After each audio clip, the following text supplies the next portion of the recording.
We're joined by Public Affairs Analyst Francis Chilaka. Mr. Chilaka, it's always great to have you. Let's get started. I want to start with your thoughts on the statement by the president that Nigerians have to choose between buying fuel at 1,000 naira or CNG at 200 naira. Your thoughts, please. Well, I would say that Mr. President has not been fair and has not been sincere to Nigerians. If you are asking people to migrate to CNG, the question is, have you put all the modalities in place? Have you put all the security, all the safety measures in place? It's not just asking people to migrate, but you need to also understand that people start looking for money, which a lot of people don't have, to begin to talk of migration. I'm talking that the fuel should be 1,000 naira. It simply means that this government is bent on leaving the price above 1,000, because in the next few months or so, you will also find out that the price will still go up. So at what point has that industry been deregulated? And then coming back to the CNG, on its own, you're saying that 200 naira. Why is it that the gas we use, the cooking gas, why is it 1,000 naira per kg if this one is going for 200 naira? So it simply means that there is something that we are not being told, and that there is an aim for this. I do not think that other countries that have embraced CNG did it the way this government wants to do it.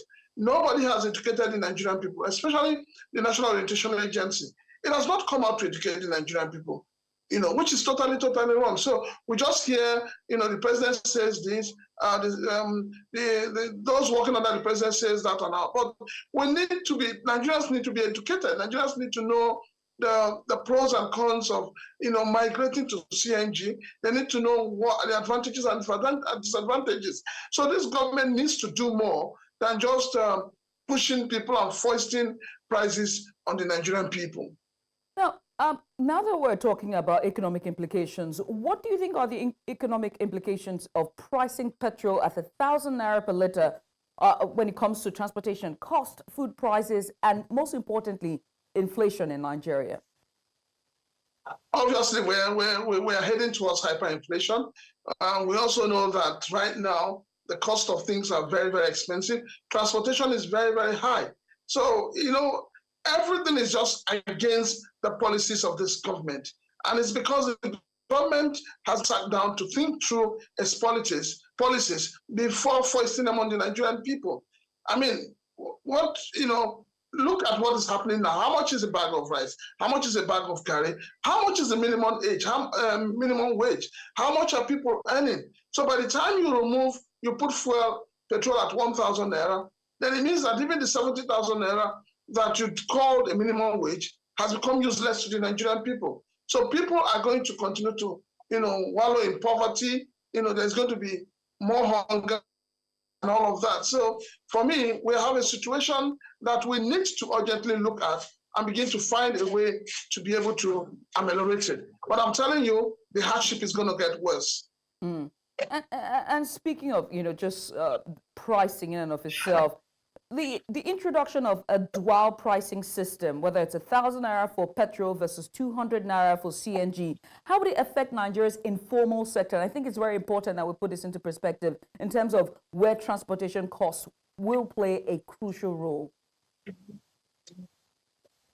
Well, obviously, we're going to see a very difficult transport system. The prices are going to go up, no doubt about it.